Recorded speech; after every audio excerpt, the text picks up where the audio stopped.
Hey everyone, buckle up because today we are diving deep into some major changes coming out of Canada.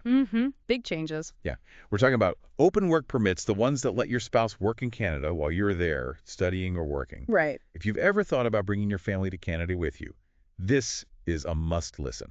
Absolutely need to know info, Okay. especially with this announcement from Immigration, Refugees, and Citizenship Canada, IRCC, as it's commonly called. Right, IRCC. And they just dropped this news on January 14th, 2025. Yeah, just the other day. And the real The kicker, changes are coming in hot. super fast, effective, Yeah. January 21st, 2025. You got it. Less than a week to get your ducks in a row. No kidding. Yeah. So before we get into the nuts and bolts of it all, maybe you could paint us a picture of how these open work permits, OWPs for the acronym lovers, worked before this announcement. Sure. So previously, the system was, I guess you could say, a lot more open. Okay. If you were an international student or a foreign worker in Canada, your spouse could generally apply for an OWP, no problem. Okay, so they could work pretty much like freely. Yeah, they had a lot more flexibility in terms of what jobs they could take. Gotcha. Okay. So now, well, how does that compare to what IRCC just announced? Well, things are getting quite a bit tighter now. Oh, getting more strict. Yeah, a lot more restrictive. All right, so let's cut to the chase. Who's going to feel this the most? Yeah. If I'm listening to this, who should be like really paying attention? All right, so if you're an international student and your program is less than 16 months long, Okay. or if it's not one of these specifically eligible programs, Right. your spouse might be in for a rough ride. Okay, and just to be clear, you're saying programs that are shorter than 16 months, or maybe like some bachelor's degrees. Right. I think most bachelor's degrees. Hmm. But, and this is important, master's, doctoral, or professional programs, those are usually in the clear. Okay, so advanced degrees are usually fine. Yeah. What about the folks on work permits? How's this whole thing shaking out for them? So for the foreign workers, it all boils down to this thing called the TEER system. The tier system. Okay, I've heard that thrown around, but honestly, I'm a little fuzzy on it. Yeah, it stands for training, education, experience, and responsibilities. Long acronym. It is. But basically, it's how the government ranks different jobs in Canada based on their skill level. Okay, so kind of like a point system for jobs. Exactly. And so where did the families come into all this? Well, under these new rules, your spouse's job needs enough of those points, enough of that tier level, to qualify for the open work permit. Got it. So if they're working in a field that Canada really needs people in, what they call high demand occupations, Okay. things like tier 0 or tier 1 jobs, they're probably going to be okay. All right, those are the high skill jobs, right? Exactly. Like think doctors, engineers, that sort of thing. Okay, so high demand, high skill, those spouses are probably good to go. Most likely, yeah. Right. But then there are the tier 2 and tier 3 jobs. These are generally more, well, let's just say not as high skill. And here's where it gets tricky. Even if your spouse has a job offer in a tier 2 or 3 field, their open work permit hinges on whether that specific job is on a list of occupations with labor shortages. Wow. Okay, so it's not even just about the tier level anymore. It's about whether your specific job is considered in demand. Yep, that's it. And to top it all off, we can't forget about the kiddos. Oh, right, the dependent children. Because this announcement from IRCC, it really changes things for them too. Huge change. Under the old rules, children of foreign workers could usually get open work permits as well. Right, so they can work part-time or during the summers. Exactly. But with these new rules, that's gone. Gone completely. Yeah, they're no longer eligible at all. Wow. So to sum it up, if you're not in a super high demand field in Canada, bringing your family along just got a whole lot harder. You could say that, yeah. So is there any Creel and good news here?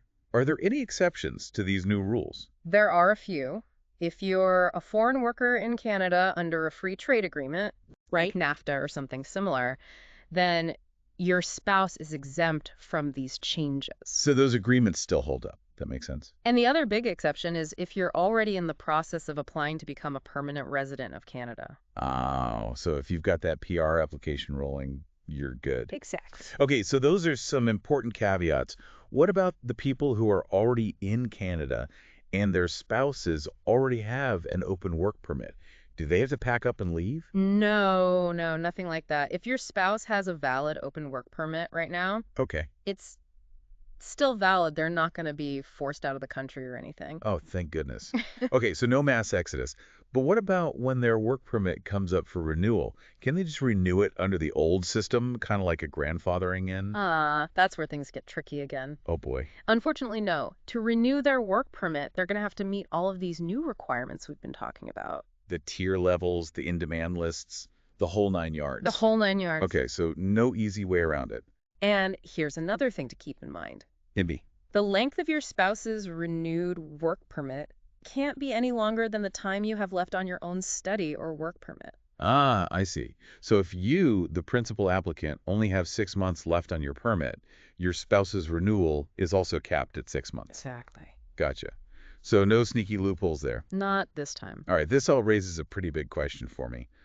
What about families who are maybe planning to come to Canada, but now with these new rules, they just don't qualify for the OWP? Right. Are they just out of luck? Are there other ways they can make it work? Well, it's not a complete dead end. Okay, good. It really depends on their individual situation, but there might be other types of work permits that they could qualify for. All right. Or they could look into things like provincial nominee programs, which are pathways to permanent residency. Right, so they're not totally shut out, but it definitely adds a layer of complexity. For sure.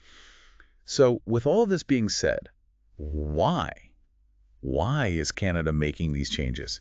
What's the big picture here? Well, the government's official line is that it's all about protecting the integrity of the program Okay. and ensuring that it's meeting Canada's economic needs. Basically, they're arguing that these changes will help them target the open work permits to areas where they need workers the most. Right, laser focusing on filling those labor gaps. I can see the logic there, but it also feels like, I don't know, a little bit of a mixed message. How so? Well, Canada's always talking about wanting to attract global talent, Sure. but at the same time, they're making it harder for families to come along. Right. That's the tension. They're trying to balance attracting skilled workers with making sure the program isn't being, misused. Yeah, I get it.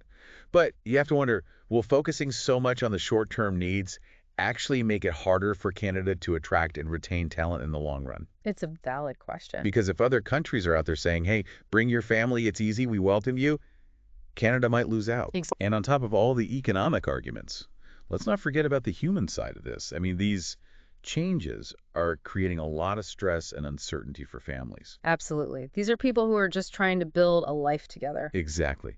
So can you give us an example? How would these changes play out in real life? Sure. Imagine two scenarios. Okay. In the first scenario, you're a software engineer. Hot job right now. Yeah, it is. And you get a job offer in Toronto. Your spouse is a chef. Now, under these new rules, you're probably fine. Okay. Your job is in high demand, so your spouse can likely get an open work permit. But let's change the scenario a bit. Now, you're a teacher, and your spouse is a graphic designer. Okay. Different fields. Right.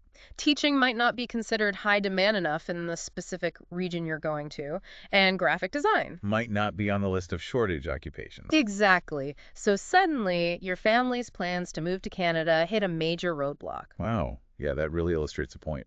So, big picture, where do you see all of this going? What's the potential impact? Well, it's tough to say for sure. This is all really new, and there are a lot of moving parts. Of course. But I think a lot of experts are concerned that these changes are going to make Canada a less attractive destination for international students and foreign workers. Especially those who want to bring their families. Exactly. And if that happens, it could have a real impact on certain sectors of the Canadian economy. Yeah, especially those sectors that are already facing labor shortages. Exactly.